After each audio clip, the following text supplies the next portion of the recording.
Take a pan, oil,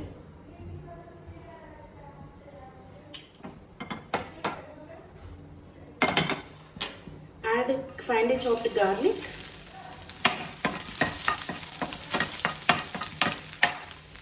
add onion and capsicum,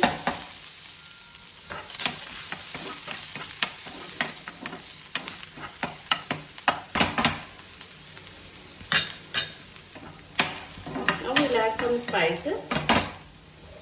add red chili sauce,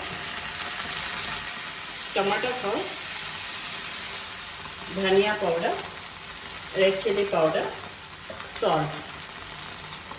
add coriander,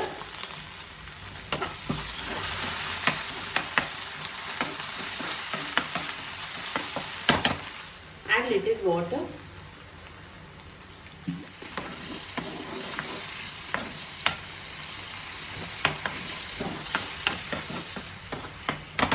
now add paneer,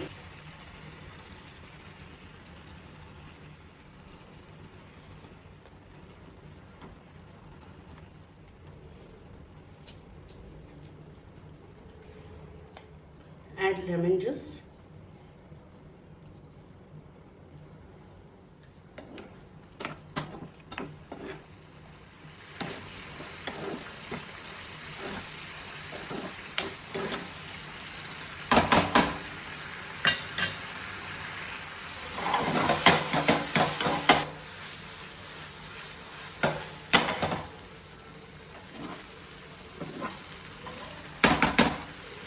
off the flame.